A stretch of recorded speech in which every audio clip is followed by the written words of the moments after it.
Okay, so here's what I want you to do. I'm going to put a whole pile of definitions on. I'm not even put on the board. You guys, anybody wants to volunteer a definition and what it is, can get it out of the way early. I'm just going to start pointing at people and say, what does this thing mean? Now, you're welcome to say that you're not interested in answering. I'm not trying to like make anybody answer, but I'm trying to encourage you to respond to me if I point to you, because there's some people I've never heard your voices once. So, what does it mean?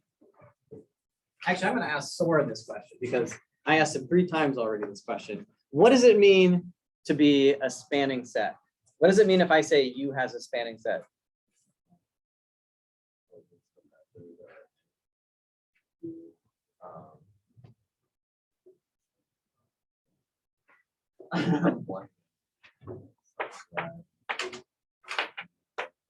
Set of all linear combinations of those vectors.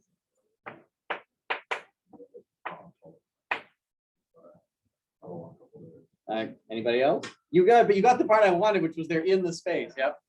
What are you asking? I want to know, like, if I say that, like, you know, what I'm after here is what does it mean to say that, like a subspace U has a spanning set or spanning list? Sorry, list. Okay, but put together with the assumption that the list comes from the thing, right?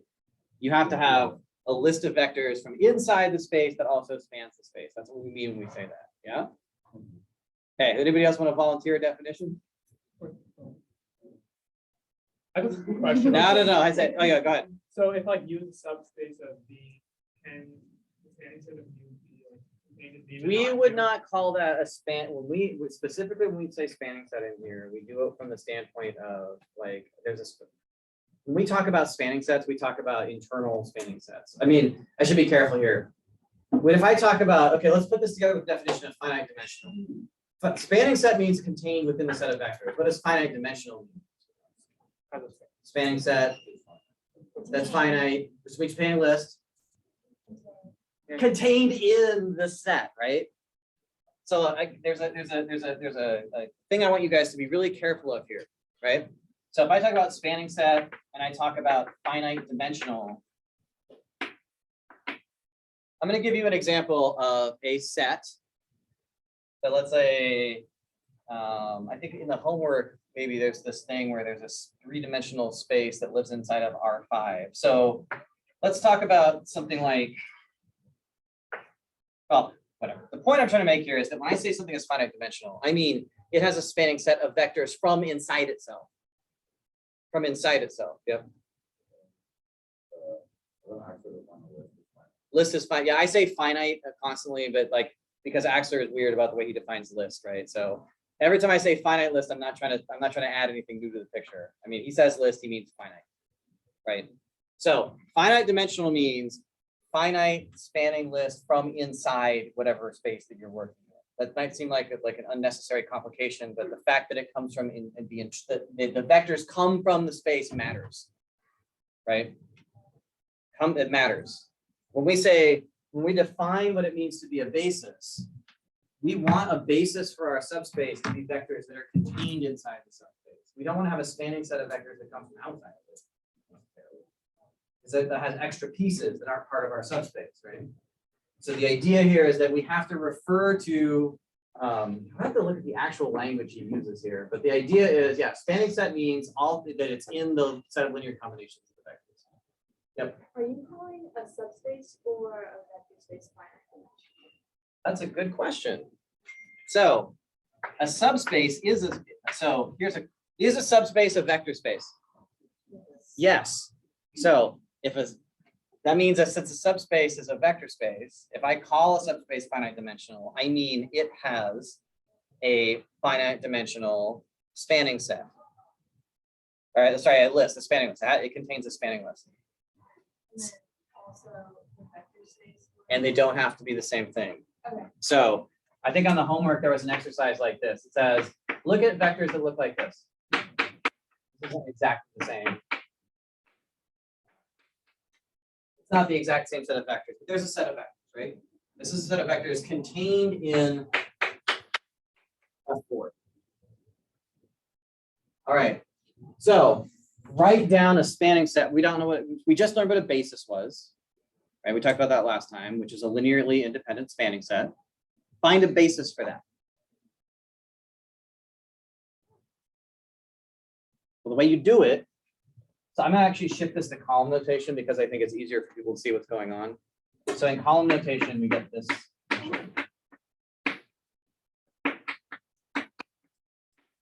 So the trick in a problem like this is, first off, this is going to be a subspace. Anything generated like this is going to be a subspace.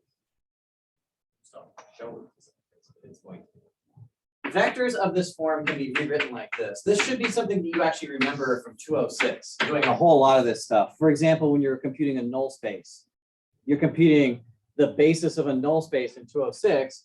One of the things you do is you write down expressions that look like this. So what have I built here? What have I built? One. Yes.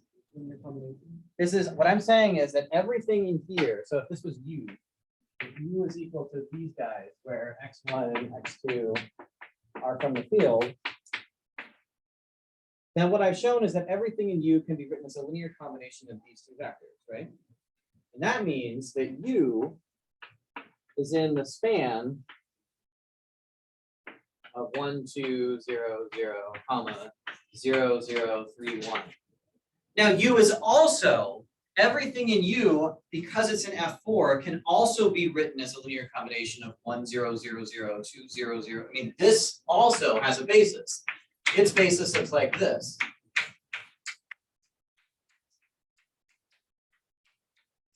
One of the, like that's standard basis for F4, right? Because this is a subspace, everything in here can be written like this. But you wouldn't call this a basis for that space. You wouldn't call it that because these vectors don't come from that space. These vectors don't live inside of it, even though these can be used to construct these. These didn't come from that space, right? None of the vectors I've written down here, actually, I think this one, is that one? No, none of them. None of these vectors come from that space. So I wouldn't think of this as a basis for this space. Okay. So be careful with the way that you think about span. Actually, by the way, so that means if U is in the span of these two vectors, then these two vectors are a spanning set for U. Why are they linearly independent?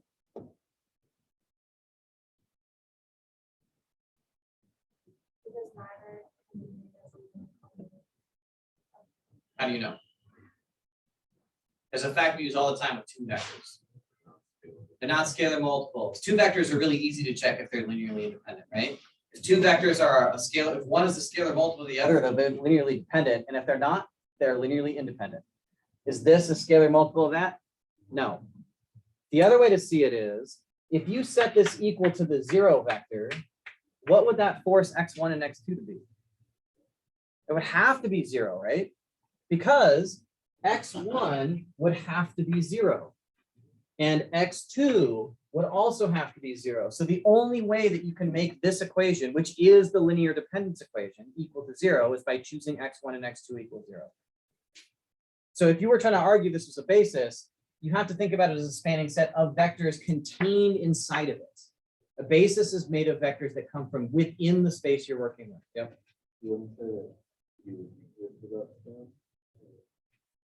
Oh, I mean, it is equal. Yeah. I mean, what I was saying here is like, it's contained in the span, but of course, since these vectors came from you, of course, the span of those vectors is also back in U again, right? This is the hard direction of this containment. So U is equal to the span. That means it's a spanning set. The fact that only 0 can be made by choosing x1 and x2 equal to 0 shows that that this is a basis, or that's right, that this set is linearly independent. And so therefore, it's a basis. Oh, see here I'm using arrows. Hypocrite at the board. Hypocrite at the board. Therefore, this is a basis. This looks as a basis for you. So notice, I mean, this is what I mean. Like when I do this in here, I write the concluding line when I'm done doing an argument, right? I did the things, I check the two conditions, and I say, therefore, it's a basis, which is to me indicating that I know that these are the two conditions that do this. Now, The point of this exercise is to tell you, when you're working with a basis, it is important that you think of, this is related to the subspace vector space thing, right? These vectors must come from the subspace to be thought of as a basis, or to be a candidate for being a basis, even though this whole subspace can be described this way, but not as its own independent vector space. This as a subspace kind of lives in its own universe where we pretend F4 doesn't even exist. There's just these. That's all there is. We don't leave the subspace. It's like this independent entity. I'm only allowed to work within it when I'm working this way. Yep. On the homework, it says like to find a basis of U. Does that mean find it and then show it Yes. the basis, or- So I put this in the Slack channel a couple of times, but let me actually make it absolutely clear. When Axler says find, what he means is, so find means 1, find, 2, prove. So you have to find the example and then prove that the example is what it is. So what I did was I found a basis, and then I proved it was a basis by proving that it was a spanning set and that it was linearly independent, and so therefore it was a basis for you. Okay, so every find question has 2 parts. Yep.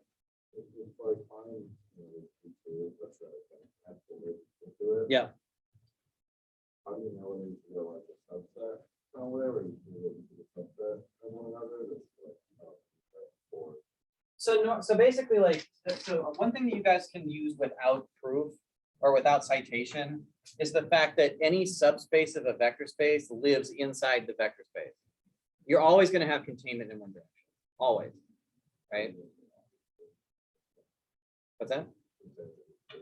Yeah, I mean, it's just like, so like, for example, when I wrote this argument right here and I wrote U is contained in this span, right? The easy version of this is, well, these vectors came from U, and so there we prove that the span of vectors from inside of a subspace, that span is always a subspace, right? And we prove that.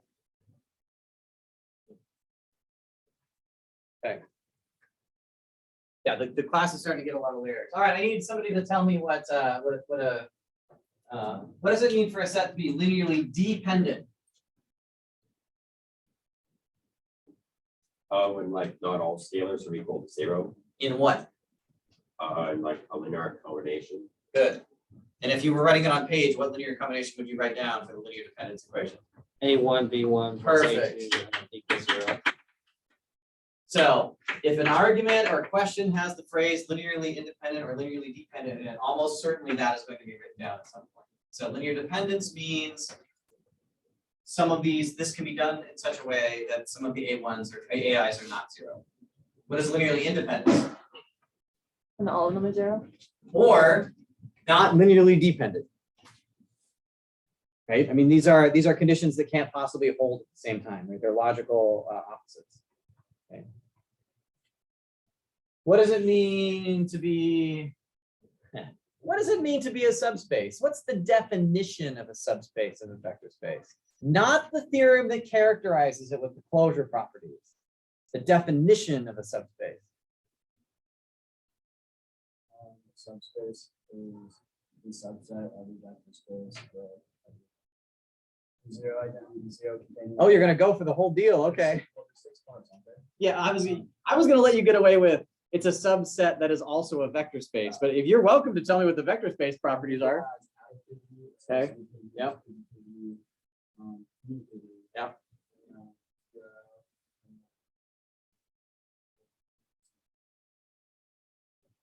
Multiplicative, scalar multiplicative identity. Yeah, okay, inverses, yep.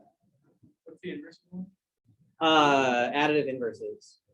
Oh, V that for every V that there's a W, so V plus W is equal to 0 vector.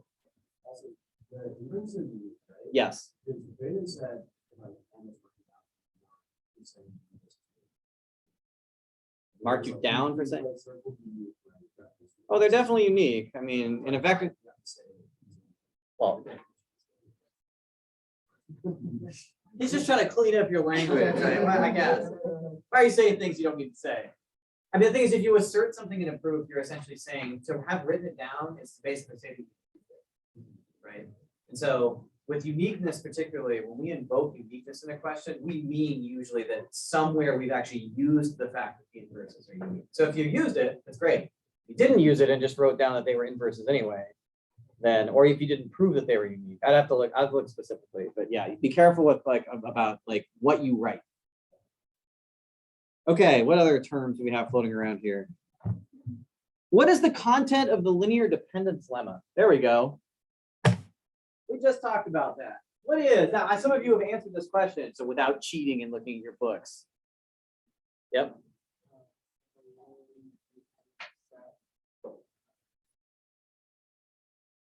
And remove the largest non-zero vector with the linear combination of everything before it. And it won't. There you go. There's the rest of it, right? That every linearly dependent set contains a vector that can be thrown away without changing the span. Right? It's the span of every, yeah. Okay, so what it actually says, now we're going to do an argument here that actually uses the contrapositive of this. I'm going to remind you guys what a contrapositive is. So what the linear dependence lemma says is if v1 to vn. So I'm going to point this out specifically because Axler does this frequently, right? He'll invoke a theorem, but really he's using the contrapositive of the theorem instead of the theorem itself. So I'm going to remind you how that works.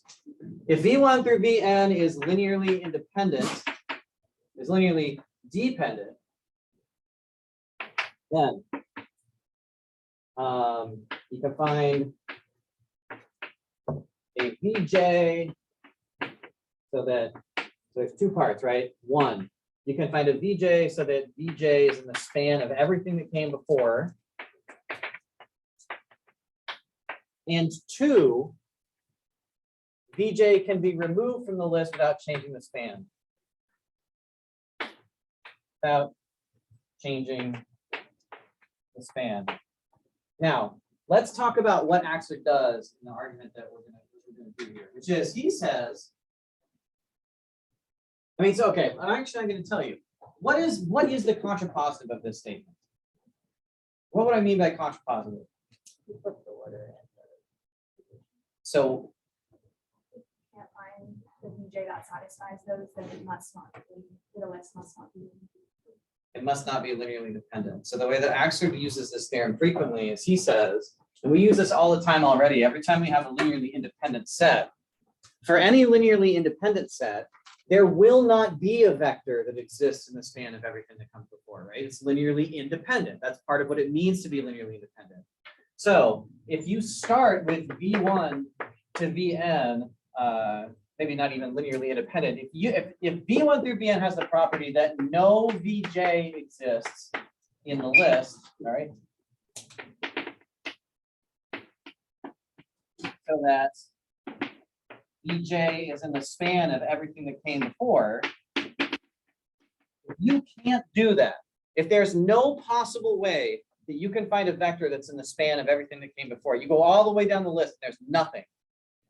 Then you can conclude not, would you say not linearly independent, right? Not linearly dependent. Not linearly dependent. Now, do you remember his definition of what it meant to be linearly independent? He defined linear independence to mean not linearly dependent. And then he proved that it had the consequence that it meant that like all the A's had to be 0, but he defined it as like, it's just the opposite of what it means to be linearly dependent. So this is the contrapositive of the linear dependence lemma. If you can't find such a vector, then you couldn't have been linearly independent, or sorry, then you couldn't have been linearly dependent because you could not have invoked the theorem. So if you have a list and no vector is in the span of anything that came before it, then the list must have been linearly independent.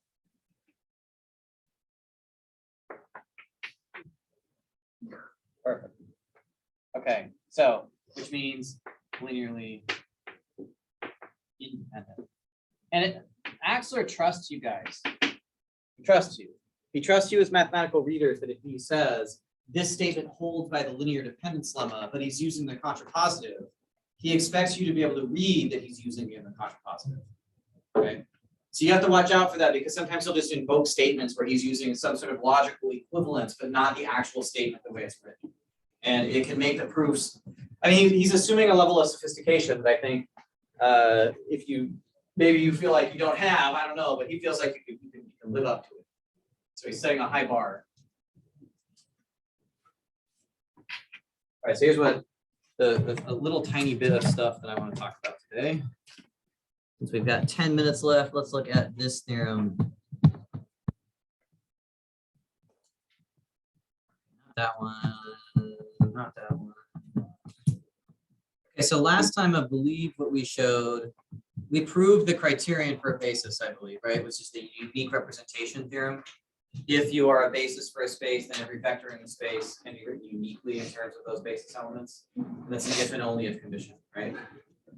So the next theorem is the idea that, I think I mentioned this.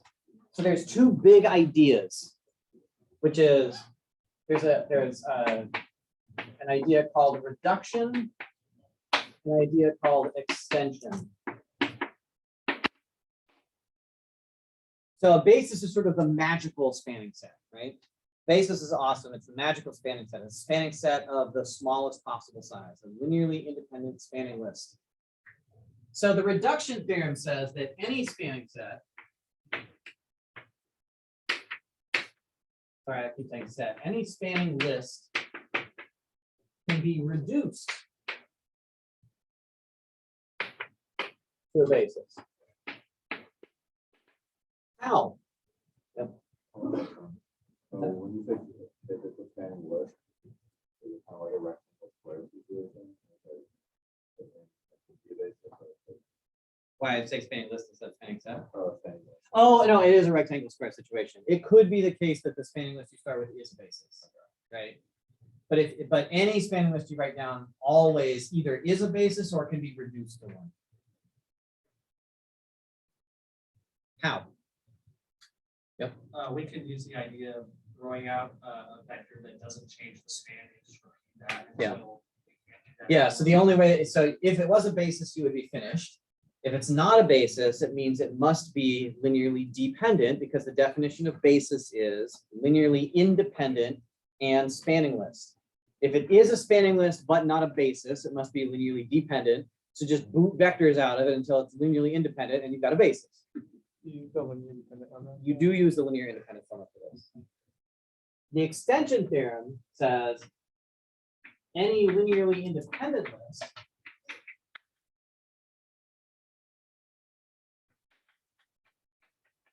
can be extended to a basis.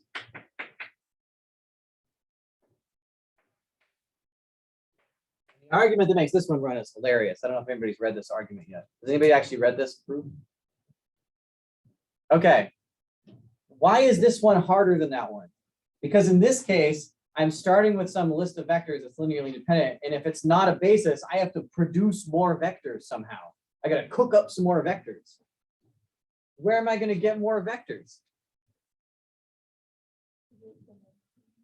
No, we don't have dimension yet. No, don't they take a basis and then pull them from another basis and add them to that? Well, they don't. Not a basis, almost though. Choose any vector that's not in the span. No, that would be an awesome idea, but we have to prove that's possible first. When you do that, you're basically using a direct sum type argument. Okay. This argument is even weirder than that. So here's what Axler does. He says, okay, suppose I'm a linearly independent list. I'm a linearly independent list, but I'm not a spanning, but I'm not a basis. If I'm linearly independent but not a basis, I must not be a spanning list, right? So if you have a linearly independent list, but not a basis, you need more vectors. Where are you going to get some? Well, B is finite dimensional. And what do we know about any finite dimensional space? That finite dimensional vector space comes along with a spanning list. That's the definition of finite dimensional. So if V is a finite dimensional vector space, that means there are vectors W1 through WM contained inside V so that the span of W1 up to Wn is equal to V. So now I've got this pile of linearly independent vectors up here, say V1 through Vn. And I got this pile of vectors down here that just come along with V because V is finite dimensional. How can I put these together to get a basis?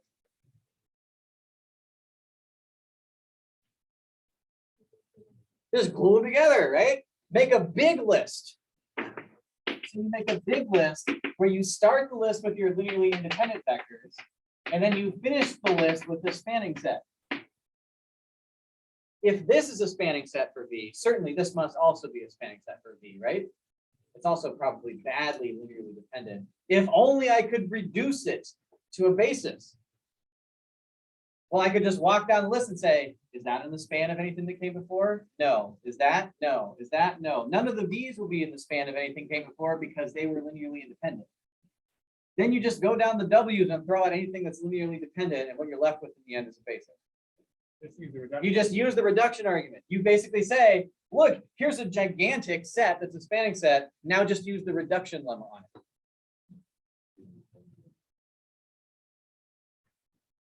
I mean, the point is that since the initial vectors are linearly independent, they won't ever be thrown away by the reduction lemma, right? That the result here will contain every vector that was in the original list, plus whatever was needed to fix the space. So it's related to the idea of choosing a vector that's not in the space, but without having to refer to geometry or direct sums or anything. Okay, I find this quite, as opposed to on some of these sort of algorithmic arguments. We're going to go through these next time because these are both more examples of his term and crank algorithm proofs. But the idea that you use the reduction lemma to prove the extension lemma is hilarious. So the idea, but the core idea here is that a basis really is sort of a best of all worlds thing. And no matter what, we can always get there. We can build up to a basis or we can cut down to one, but we're always allowed to use one when we're working in vector spaces, as long as they are finite dimensional. And one of the massive accomplishments of infinite dimensional linear algebra is that infinite dimensional vector spaces also have bases. But to prove it, you have to use the axiom of choice. And you won't see that until graduate school. So infinite dimensional vector spaces also all have bases, but it's one of the burly theorems of modern math that an infinite dimensional vector space has a basis. So also true, but way beyond what we're doing here.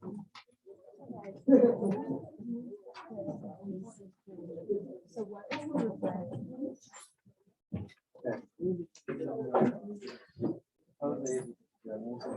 Oh, because you don't need any of you. What you've done here, you've tried to express V in coordinates by doing this. You can't do that. V is not a vector with no. The idea here is the way that you can't expand V in terms of other vectors because you don't actually know the vector you're living in. Either you have to say somehow this has a basis, and then you're expressing it in coordinates in that basis, but you can actually do this. Yes, but you did. Implicitly, you did when you wrote that. That's the problem, is you use the idea of a basis. Yeah, because the way that you do this is you say if A is not equal to 0 and AB is equal to 0. Well, certainly it's the case that this argument go. It's that this is the one where if AB is equal to 0, then either A is equal to 0 or B is equal to 0. Is that right? Okay. So I guess the basic idea here is suppose it wasn't 0. Yeah. So if AB, whatever AB is equal to some vector W, right? Okay. But I can divide both sides by A because A is not 0. So B must be 1 over AW, right? But I already know that this is also equal to 1 over A times the 0 vector because AB on the other hand is equal to 0. This is 0 because we've already proved that a constant times is 0. So now you have 1 over AW is equal to 0. The only vector with that property is the 0 vector. You need the W. You don't even need the W. You do it directly. You can just do like the. You just do this. Yeah. Yeah. AB is equal to 0. So B is equal to 1 over AB, which is A 0. That's a legal operation because A is 0. Well, what's 1 over A times 0? So is the point of this to like touch on linear independent No, that's way prior to what we're doing here. This, we're just using the algebra. This is just the scalar algebra. There's nothing else. You hit it with super high level tools that it doesn't actually need. Okay. Okay. Yes. Wait, let me turn off my camera.